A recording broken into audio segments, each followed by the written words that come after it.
Sara Gilbert might be best known as the sharp-tongued Darlene Conner on Roseanne, but behind the scenes, her life story is brimming with heartbreak and revelations. From losing her adoptive father soon after birth to carrying heavy burdens for her family, Sara's path was never easy. She wrestled with her sexuality, endured romantic turmoil, and learned that self-care was essential to survive Hollywood's harsh glare. Dive into this raw account of tragedy and triumph that shaped Sara Gilbert's true self, a childhood marked by loss and change. Sara Gilbert was born on January 29, 1975, and from the very start, life dealt her a tough hand. Her adoptive father, Paul Gilbert, died of a brain hemorrhage shortly after her birth, leaving Sara's mother, Barbara Cowan, to raise her baby alone. Seeking stability, Barbara remarried but ended up divorcing again, so Sara spent her earliest years watching her family fall apart in different ways. Even before she fully understood the meaning of loss, she saw how delicate family life could be. On top of all this, Sara had half-siblings who were already in show business. Melissa and Jonathan Gilbert starred in Little House on the Prairie, and seeing them act fueled Sara's own dream of performing. Yet it wasn't just ambition that drove her forward. It was also a need for a safe place in a world full of sudden changes.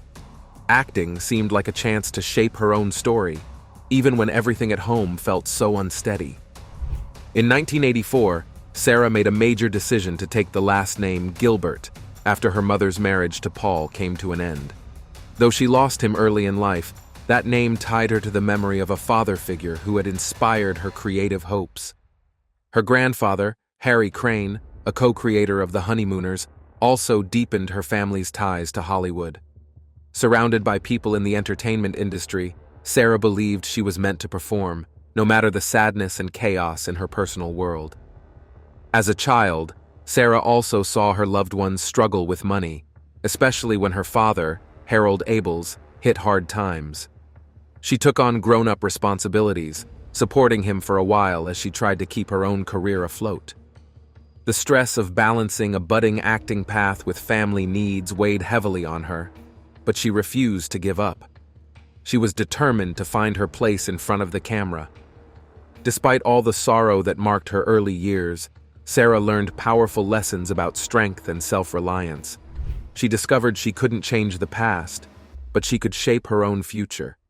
Each setback pushed her to try harder. Acting became more than a hobby. It was her way of coping and surviving. She relied on the support of her siblings, and each audition became a chance to prove she could rise above her sorrows. Overcoming the pain of her early years did not happen overnight, but every small victory showed her that new beginnings were always possible. Through those losses and constant changes, the foundations of Sara Gilbert's strength were built, showing that heartbreak doesn't have to break you. It can light the path to a brighter tomorrow. The pressure of fame at a young age. Sara Gilbert soared into the public eye at just 13 years old when she was cast as Darlene Conner on the hit sitcom Roseanne. Suddenly, the quiet girl from Santa Monica found herself juggling schoolwork with long days on set, earning nods from critics and fans alike for her sharp wit and natural charm. However, stepping into the spotlight so young also brought heavy expectations. Producers recognized her talent and shaped storylines around her, forcing Sara to grow up much faster than her peers. All eyes were on every move she made, and she had to learn quickly how to handle fame without losing her sense of self. While most teenagers worried about tests and homework, Sara faced constant media buzz and family stresses behind the scenes. Her adoptive father, Paul Gilbert, died shortly after she was born, and her mother married and divorced again, adding emotional strain to her early life. Even with these private challenges, Sara had to show up to work as a professional each day. The industry treated her like an adult in many ways, yet she was still a child trying to figure out who she wanted to be. Balancing fame with real-life heartache was a delicate act she couldn't escape. As the breakout star of Roseanne, Sara's role was so pivotal that producers rearranged filming schedules when she enrolled at Yale University. Determined to nurture her independence and continue her education, young Sara flew back and forth, shooting her scenes in New York while taking classes. Though it was an incredible opportunity, it also added pressure to an already busy life. She was grateful for the chance to pursue higher learning, yet she never had the luxury of stepping away from the public's gaze. Each success only fueled the demand for more appearances and more personal details. Off camera, Sara also struggled with questions about her sexuality and her relationship with her father, Harold Abeles, who faced financial troubles. She felt responsible for helping him, even as she fought to uphold the image of a confident young star. In truth, she was just trying to survive the scrutiny, feeling torn between work and family obligations. Constantly under the spotlight, Sara found it difficult to preserve her privacy or process personal challenges on her own timeline. With every year spent in front of the camera, she risked losing the normal teenage experiences that most people take for granted. A painful relationship with her father. Sara Gilbert knew heartbreak from an early age, but her struggles with her father, Harold Abeles, were some of the hardest moments she faced. Her adoptive father, Paul Gilbert, passed away soon after she was born, leaving big gaps in her life. Then her mother remarried Harold, and for a while, Sara hoped this man could be the dad she had always longed for. Yet as she grew older and rose to fame on Roseanne, it became clear that Harold's personal problems would put her in a very difficult spot. Harold, once a respected lawyer, fell on hard times and looked to Sara for financial help. Though she was barely out of her teens, Sara found herself supporting him with the money she earned from her acting. She cared deeply about him and wanted to ease his burden, but it felt overwhelming to provide for someone who was supposed to protect her. With each contribution she made, she questioned why the role of caregiver had fallen on her so young. She was only 18 or 19, but earning more than her father, who had lost his way. Their relationship turned tense as Sara felt uncertain about how far her support should go. Eventually, she chose to stop giving Harold money. This decision weighed heavily on her heart. She realized how much he must have struggled with asking for her help in the first place. Even though it felt right to set these boundaries, she could not ignore the sadness that came from watching her father spiral. Years passed with hurt feelings on both sides, but when Harold fell seriously ill, Sara stepped up once again. She became his main caregiver in his later years, standing by him when he needed her most. Despite the painful history and many regrets, she did her best to mend what was broken between them.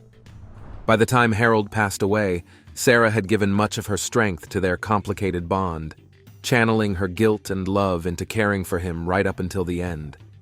That final act of kindness helped her find some peace in the midst of their long, messy story. Still, she carried the burden of a daughter who'd had to grow up too fast, providing for her own father while also supporting her own dreams.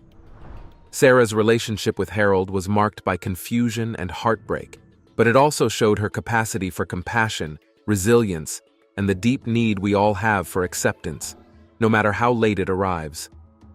Coming to terms with her sexuality. Sara Gilbert's path to accepting her sexuality was not an easy one, especially in the glare of Hollywood. While she rose to fame as the witty, sarcastic Darlene Conner on Roseanne, her personal life was swirling with doubt and worry behind closed doors. During her teenage years, she dated her co-star Johnny Galecki, hoping to feel normal and fit in with what she believed everyone expected. Yet deep down, Sara sensed something different about herself. As her feelings grew stronger, she couldn't help fearing how they might affect her career. At the time, the entertainment industry was not entirely welcoming to gay actors, and Sara worried that coming out could harm her future on screen. Rather than risk losing work or being labeled in a way she feared, she kept her truth hidden, pushing away the questions that surfaced whenever she felt attraction outside the norm. Johnny became a true friend in this struggle. Even though she had dated him, he supported her once she came to him in tears, admitting that she thought she might be gay. He offered to stand by her side publicly if that would help her feel safe. This kind gesture meant the world to Sara. Knowing she had someone so understanding eased some of her fears, but it took time to build up the courage to share her truth with others. As she prepared to launch her talk show, The Talk, in 2010, Sara felt the weight of keeping her secret grow heavier. She worried that being on a public platform every day would invite questions about her private life. Eventually, she decided she no longer wished to hide who she was. Telling viewers she was a lesbian lifted a burden she had carried for years. Yet her fear was still real. She wondered if audiences or producers would treat her differently. Surprisingly, opening up led to a sense of relief rather than the career backlash she had imagined. Critics applauded her honesty, and fans appreciated her bravery. Johnny Galecki's unwavering support remained a highlight of her journey. He even offered to join her on air the day she opened up, ready to hold her hand if she felt nervous. Heartbreak in love and relationships. Sara Gilbert's journey with love has been marked by moments of hope, fear, and deep heartbreak. When she was a teenager, she dated her Roseanne co-star Johnny Galecki, seeking the comfort and excitement of a normal teenage romance. Yet she soon realized her feelings weren't what she expected, and finally admitted to Johnny that she thought she might be gay. Rather than push her away, Johnny became one of her fiercest supporters, even offering to join her in public if it would ease her worries. Still, Sara wrestled with the shame and uncertainty of keeping such an important part of herself hidden. Years later, after embracing her sexuality, Sara entered a long-term relationship with TV producer Allison Adler. They shared 2 children and built a life full of family moments. But as time passed, they drifted apart. Breaking up was painful, and Sara found herself questioning the nature of commitment and whether true love could last. This emotional wound didn't stop her from believing love was worth trying for again, although it left her hesitant about placing her heart on the line. Her next big relationship came with musician Linda Perry, known for her work as the lead singer of 4 Non-Blondes. Their connection was electric from the start. The press soon picked up on their romance, capturing photos of them together as their bond deepened. In 2014, Sara and Linda married, and a year later, they welcomed a son, Rhodes Emilio Gilbert Perry. For a while, it seemed like Sara had found the stability she had always craved. However, the stress of balancing a demanding career and a growing family began to take its toll. By the end of 2019, Sara and Linda made the decision to divorce, each of them admitting that things simply were not working anymore. This second major heartbreak left Sara struggling to cope with her broken dreams of a lasting marriage. While they parted ways, both Sara and Linda remained dedicated to co-parenting Rhodes, hoping to give him a sense of security even after their split. Sara knew she needed to focus on her mental well-being, carving out time for therapy, yoga, and the kind of self-care she had neglected for years. A fight for balance and self-care. Sara Gilbert's life behind the scenes was not always glamorous. Balancing a demanding acting career, personal relationships, and motherhood often left her feeling drained. Over the years, she realized the importance of looking after her own health, both physically and emotionally. Despite her success on shows like Roseanne, The Big Bang Theory, and The Conners, she struggled with carving out time to recharge and reconnect with what mattered most. Work took priority, and any extra time was spent caring for her children or traveling between sets. When Sara co-created and co-hosted the daytime talk show The Talk, the hectic schedule became even tougher to handle. She felt a growing pull to slow down and be present for her family. Yet she found it hard to step away from projects she had poured her heart into. This inner battle between ambition and self-preservation pushed her to examine how she managed her life. Eventually, Sara had to face the tough truth. She could not do it all without changing something. As she left The Talk, Sara spoke openly about needing to focus on her children and her own well-being. It was a personal decision that took courage, especially after giving so much of herself to the show. She admitted that her commitments had pulled her in many directions, leaving limited space for exercise, rest, and reflection. What little time she had off was often filled with errands or additional work demands. Realizing she was neglecting her mental health, Sara became determined to build a better routine. One small but powerful step involved making room for daily exercise or yoga. Dedicating even 15 minutes a day to stretching and breathing helped Sara clear her head and reconnect with how she felt. This simple practice became a grounding force in her busy schedule, reminding her to set boundaries and honor her own limits. Therapy also played a part in her healing process, giving her a safe space to let go of the stress she had been quietly holding inside. By focusing on these personal steps, Sara gradually found more harmony in her life. It was not a quick fix, but a steady journey of learning to say no when necessary and making self-care a priority. She continued to pursue exciting projects, but with a new understanding of balance. Now, Sara openly shares the lessons she learned, reminding others that true success demands knowing when to pause, recharge, and tune into our own needs. Quiet outskirts of Santa Monica, Los Angeles, around mid-noon, Keanu Reeves went in disguise to do what no celebrity had ever done before. It was a risky decision, but according to Reeves, it was what had to be done. This moment caused a global uproar when it went viral, and for so many odd reasons. Is this the chair that Keanu Reeves sat in? It is. When he said, if you're not going to fight for your love, what kind of love do you have? Is this the chair? It's the very chair. Oh my God. This one deed that stunned the media and thrilled the public was his sudden reunion with a friend in a way that no one had expected. Many times people, especially celebrities, tend to forget their roots. They dread even the thought of who they used to be and the people they used to be with before they rose to stardom, forgetting that perhaps without that unglamorous beginning, they would not be where they are today. This is why it was quite shocking and heartbreaking when Reeves did the absolute unexpected by digging into his past to find just one person who had been a major part of his life and played a role in motivating his dream from when they were at a young age. But while the both of them might have dreamed together, life doesn't always go as planned. And in the end, Reeves's childhood best friend was not so lucky.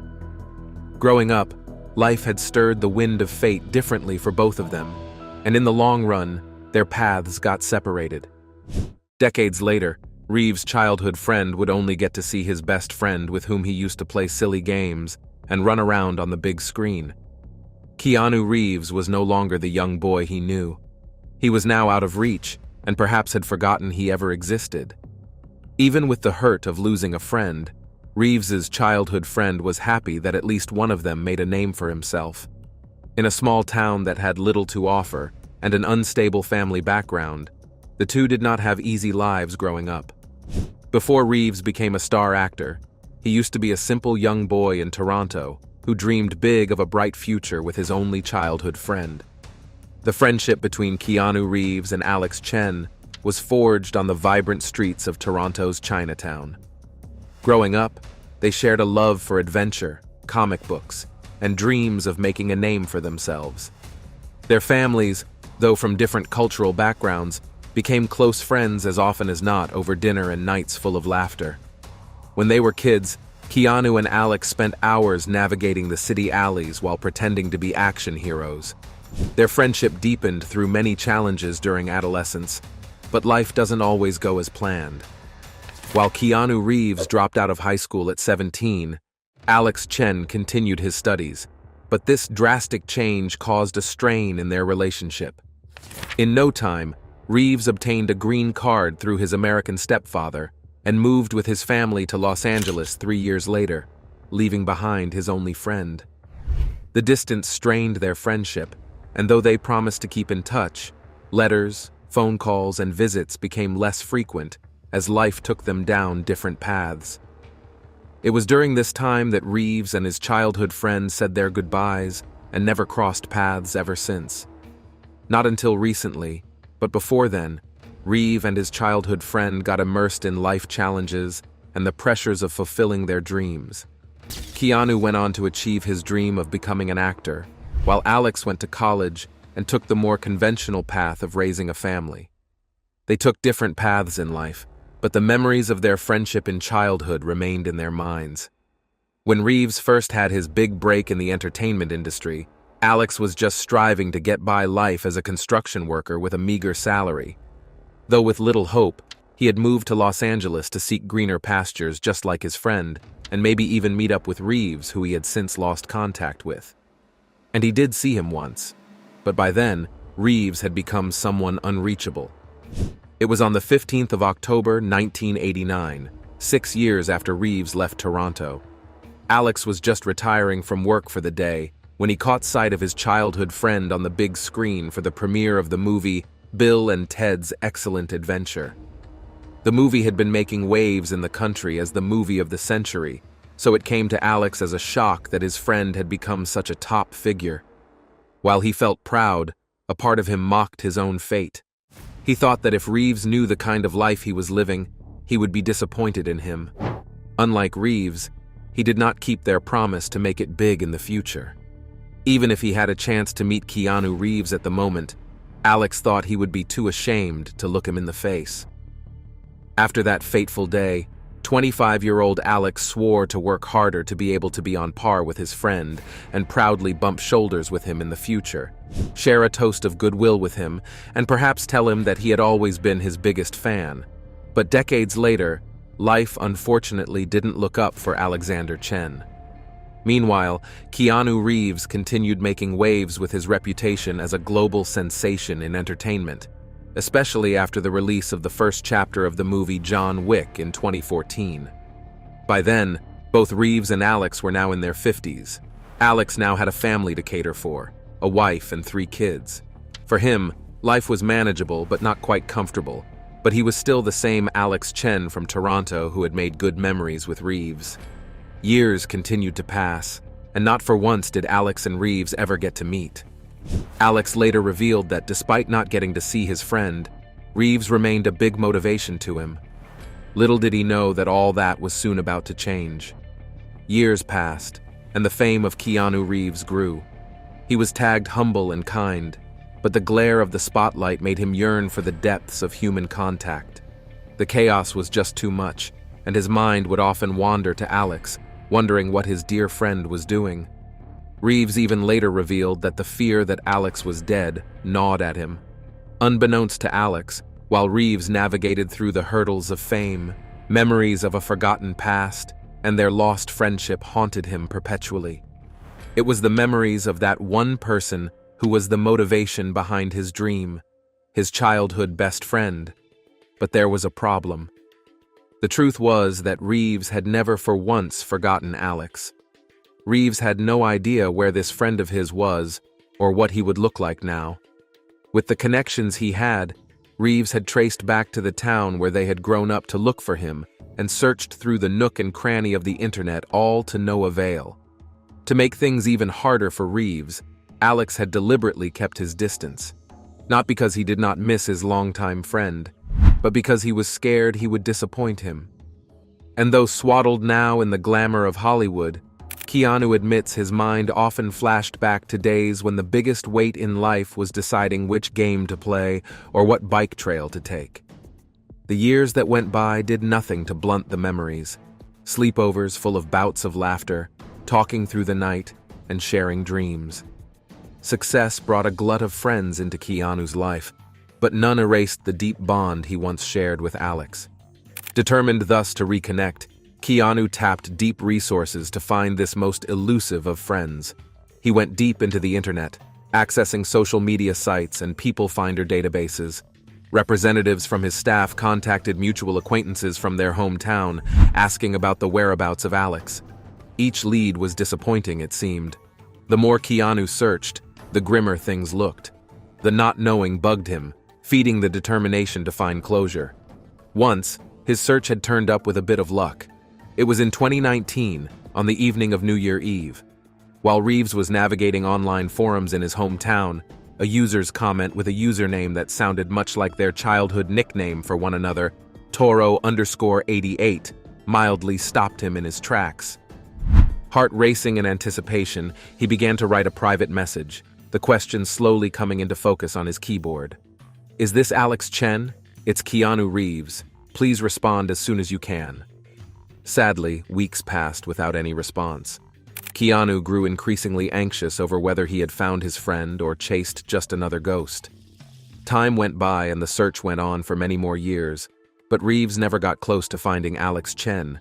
But the years-long search was finally about to take a good turn. Not quite long ago, one of Reeves' sources reported that he had found someone with matching identification to that of his friend. According to the source, the person had the same name as Alex Chen and was also from Toronto. Keanu Reeves and his team wasted no time in tracking the house address of the person suspected to be his friend. The address was surprisingly in Los Angeles, coincidentally the same city in California Reeves had moved to when he was 17. One thing was peculiar about Reeves' visit, though. He had dressed up in disguise as a FedEx driver. With his reputation, all hell would break loose if he was spotted in the neighborhood. It was a crisp autumn afternoon when Reeves arrived at the house's doorstep. In an authentic FedEx uniform and cap and a gift package in hand, he knocked on the door, adopting the demeanor of a delivery driver. The house resident, oblivious to the prank, opened the door, expecting a routine delivery. Alas, it was indeed Reeves's longtime friend in the flesh. Keeping a straight face, Reeves told him to sign and handed him the package. His friend took the package, signed for it, and momentarily didn't recognize his old friend.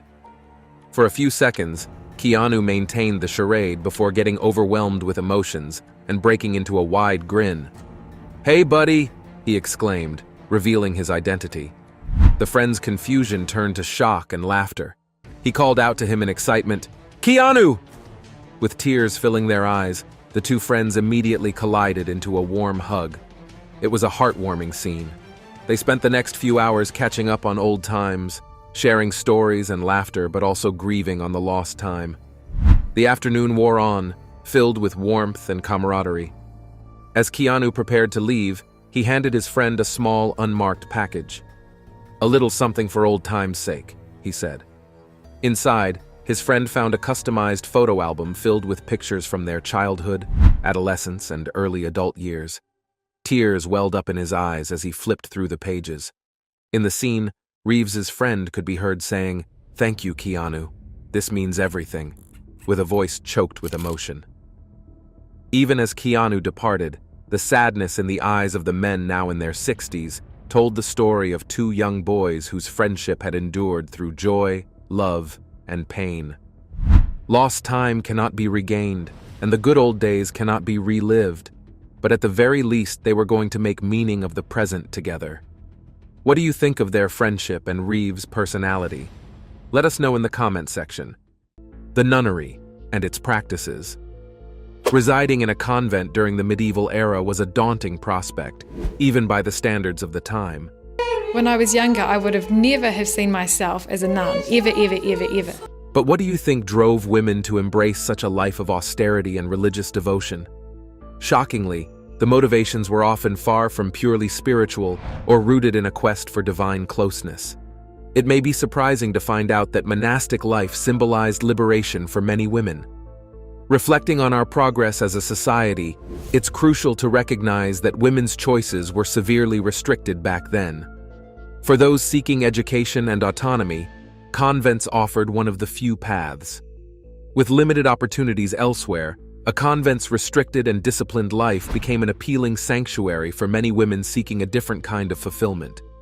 Many other women instead found solace in convents, immersing themselves in studying scripture, philosophy, and even scholarly writing. For some, joining a convent was a strategic move to avoid forced marriages. Imagine being a noblewoman, considered ready for marriage and already promised to a man who is a stranger. You had been uprooted, sent to a distant land, never to see your home again. It's today that our sisters, by vow, give their lives, the entirety of their lives and their love to the Lord. You were merely a pawn in a medieval game of political alliances, expected to bear children for strategic purposes. Faced with such prospects, what options did you have to escape a lifetime bound to an unwanted husband? The convent offered a rare sanctuary. While some women voluntarily chose this path, others were coerced into it. It's essential to understand that women had minimal autonomy during this era. In many other instances, families used convents to discipline their daughters or sideline them for political or economic reasons. During family disputes, inheritance battles, or when a woman's behavior was deemed improper, convents were a convenient solution for removing troublesome female relatives. These austere institutions became a refuge for women who yearned for a space free from male scrutiny, where they could find sisterhood and solidarity. Within the secluded walls of these convents, women discovered a community where they could express themselves and contribute to something meaningful, forming a supportive and proud collective. Interestingly, convent support also came from aristocratic women who saw them as centers of power and influence. These women ensured a continuous flow of recruits, recognizing that convents could be well endowed with wealth, land, and gifts from benefactors. Regardless of their reasons for choosing a secluded life, their commitment was lifelong once women joined a convent. They adhered to strict vows of chastity, poverty, and obedience, with severe consequences for any transgressions. The practice of confining nuns was rigorously enforced after papal decrees mandated that convents be overseen by male priests and that nuns remain cloistered. This separation was intended to dedicate the nuns wholly to God, both physically and spiritually. We often think of dowries in the context of marriage, but entering a convent also requires a financial contribution. Asbestos has to be removed, and the brick exterior needs repairs. The Poor Clare nuns were told it would cost millions to bring this aging building up to code. Wealthier families would make substantial donations, offering land or estates to the church as a sign of their devotion and to secure their daughter's afterlife. Why such a requirement, you might ask? The answer lies in the significant role the church played in medieval society. These contributions were more than just money. They were tangible proofs of faith and piety, ensuring the convent could sustain its community and mission. But did you think that was the end of the sacrifices?